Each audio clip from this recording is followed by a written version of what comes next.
Hi dear students, welcome to your new class. Today we are studying NCERT 9th Standard Science Chapter 5, the Fundamental Units of Life, Part 1. In the Part 1 we will study what is a cell, discoveries of cells and the structural composition of cell.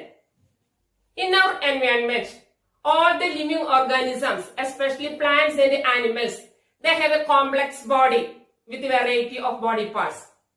For example, in the case of animals, skin, muscles, bone, etc. In the case of plants, root, stem, leaves, etc. All these parts are made up of cells. So cell is the structural unit of all living organisms. In the case of functions, in animals, respiration, absorption, digestion, etc. All these functions takes place due to the activity of cells in it. In the case of plants, photosynthesis takes place in the cells of leaves. Root absorbs water from the soil. So, cell is the functional unit of all living organisms. Then what is a cell? Cell is the fundamental, structural and functional unit of all living organisms. Cells are so small, that means microscopic. We cannot see by using our naked eye. We can see the cells with the help of microscope. Our next topic is about discoveries of cells and discoveries of microscope. Robert Hooke in 1665, while examining a thin slice of cork under the primitive microscope, observed that cork consists of small box-like structures resembling honeycomb. He called these boxes cells. The substance called cork comes from the bark of a tree. Cell is a Latin word which means little row. Then major discoveries related to cell. Robert Hooke in 1665 discovered cells for first time in cork slice with the help of a primitive microscope. Leeuwenhoek in 1674 discovered free living cells in pond water by his improved microscope. Robert Brown in 1831 discovered nucleus in cell. Perkins in 1839 coined the term protoplasm for the fluid substance of cell. Protoplasm is the living substance of the cell which consists of cytoplasm and nucleus. In 1838, Schleiden and in 1839, Schwann presented cell theory, which states that all plants and animals are composed of cells and the cell is the basic unit of life. Later, in 1855, Virchow expanded the cell theory by suggesting that all cells arise from pre-existing cells. In 1940, Knoll and Ruska built an electron microscope that made understanding of the complex structure of living cell and its organelles possible. What is cell theory? Cell is the structural and functional unit of all living organisms. All cells arise from pre-existing cells. Our next topic is about cellular composition in different organisms. On the basis of the number of cells present in different organisms, they are classified into two types. Unicellular organisms having single cell, only one cell, and multicellular organisms having many cells. Unicellular organisms examples are amoeba, paramecium, bacteria, etc. Multicellular organisms example fungi, plants, animals, including human beings. Some cells have definite shape. In the case of animal body, in our body, cells have definite shape. In the case of plants also. But some cells have different shapes. They have changed their shape. In the case of amoeba, they can change their shape. Human red blood cells are circular. which have to transport oxygen. White blood cells are amoeboid. Nerve cells are long to conduct impulse from distant part of the body to the brain. Guard cells of stomatal pore in the leaves are bean-shaped to open and close the pore. Size of the cells also varies in different organisms. Smallest cell, it is the mycoplasma. This is a type of bacteria. Longest cell is the nerve cell of human beings. Largest cell is the egg of ostrich. The shape and size of cells are related to the specific function they perform. Multicellular organisms like human beings perform these functions by division of labor. That is, different parts of human body are specialized to perform different functions. For example, heart is made to pump blood, stomach to digest food, kidney to filter urine. Division of labor is also seen within a single cell. Every cell possesses certain specific components known as cell organelles. They have special functions. Cell organelles together constitute the basic unit of life called the cell. One of the examples is mitochondria is the cell organelle responsible for providing energy to the cell. Next topic is about structural organization of a cell. Microscopic studies revealed that every cell possesses three common features: cell membrane or plasma membrane, cytoplasm, and nucleus. First of all, about cell membrane or plasma membrane. This is the outermost living, thin and delicate covering of the cell. It separates the contents of the cell from its external environment. Presence of lipids and proteins provides flexibility to plasma membrane and enables cell to take food and other materials from external environment. This process is called endocytosis. Example, amoeba acquires food through endocytosis with the help of finger-like projections called pseudopodia. Amoeba takes food from the external environment by the process of endocytosis with the help of pseudopodia. Then what are the functions of cell membrane? It is a semi-permeable membrane. It regulates entry and exit of only few molecules in and out of the cell. It gives definite shape to the cell and it protects the cell organelles. Plasma membrane allows or permits the entry and exit of some materials in and out of the cell. It also prevents movements of some other materials. So, cell membrane is also called selectively permeable membrane. The transportation of substances are the most important function of plasma membrane. Students, do you know the respiration takes place inside the cell?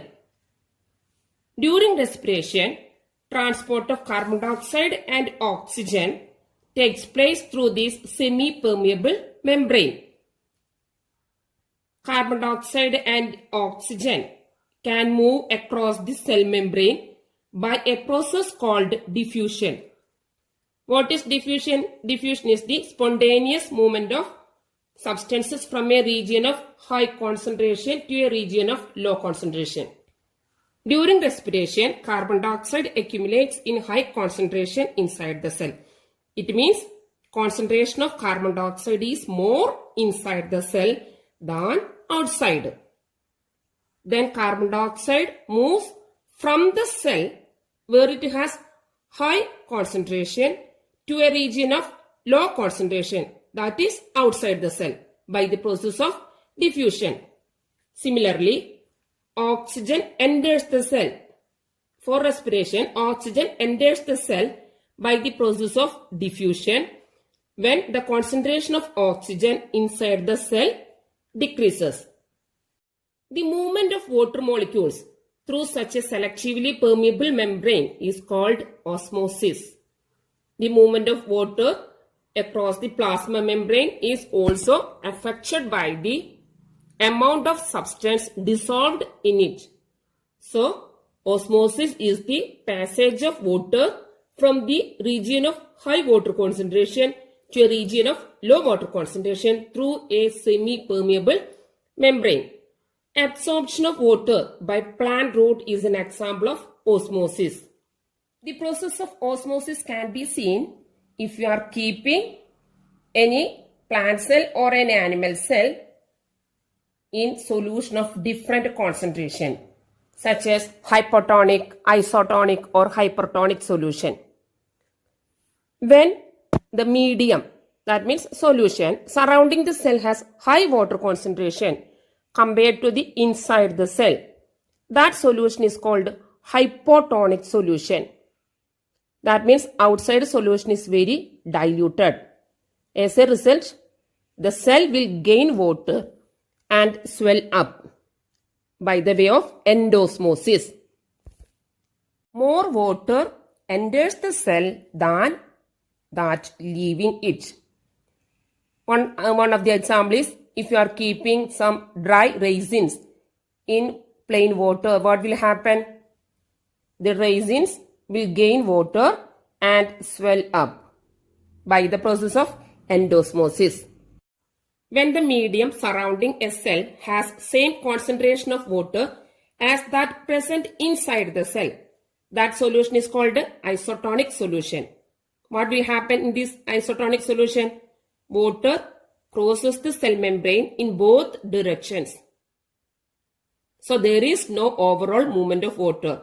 As a result, no overall change is observed and the cell will stay in same size.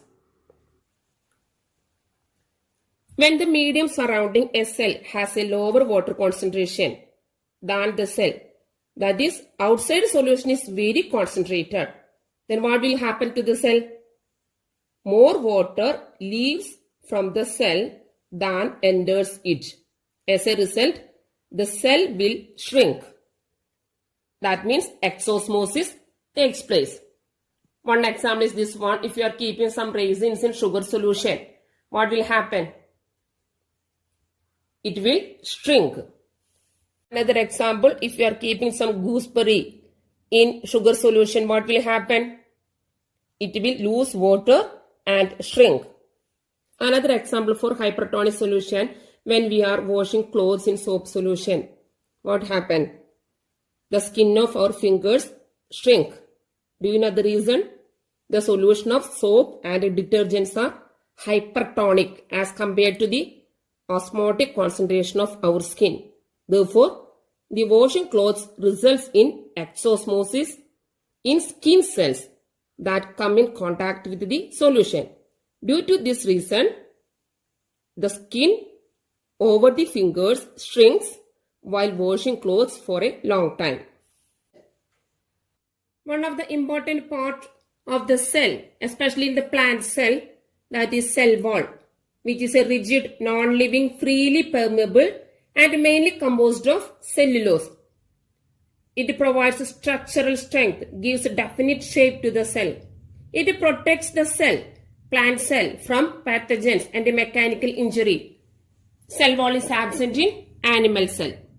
When a living plant cell loses water through osmosis, what will happen? Shrinkage or contraction of the content of the cell, then that is away from the cell wall. This phenomenon is known as plasmolysis. Next important part of the cell is the cytoplasm, which is a fluid substance present in between cell membrane and nucleus. Cell organelles are suspended in the cytoplasm. Each organelle has a specific function. Many chemical reactions takes place in cytoplasm. First stage of respiration, that is glycolysis, is also takes place in cytoplasm. It acts as a storehouse of molecules such as amino acids, glucose, vitamins, etc. Nucleus. It is known as the brain of the cell. Robert Brown in 1831 discovered the nucleus in the cell. Nucleus is the largest cell structure. It is spherical or oval in shape. The important parts of nucleus are, first one, that is a nuclear membrane. It is the double-layered membrane which separates nucleus from the cytoplasm. Next part is the nucleoplasm. It is a dense fluid present inside the nucleus in which chromatin and nucleolus are suspended. Next part is the chromatin material. It consists of long, coiled network of thread-like structures. The chromatin material is made up of deoxyribonucleic acid, that is DNA, which is responsible for storing and transmitting the hereditary information from one generation to the other. It condenses into rod-like or ribbon-like bodies called chromosomes at the time of cell division. Next important part of the nucleus is the nucleolus. It is more or less round in shape. The nucleolus contains RNA, ribonucleic acid, and proteins. RNA is helpful in protein synthesis in the cytoplasm. Important functions of nucleus: it regulates cell function. It contains chromosomes, which carries genes that control hereditary characters. If the nucleus removed from the cell, what will happen? The cell dies. There are two types of cells: prokaryotic cell and eukaryotic cell. Organisms whose cells lack a nuclear membrane are called prokaryotes. Example, bacteria. In some organisms like bacteria, the nuclear region of the cell is poorly defined because of the absence of nuclear membrane. The nuclear region in these organisms contains only nucleic acid. Such an undefined nuclear region is called nucleoid. Prokaryotes also lack cytoplasmic organelles. The organisms with cells having a well-defined nucleus enclosed in nuclear membrane are called eukaryotes. For example, plants, animals, human beings, fungi, etc. Eukaryotic cells are further categorized into plant cell and animal cell. Students, here is the end of the part 1, the fundamental units of life. Hope all of you understood well. Thank you and have a nice day.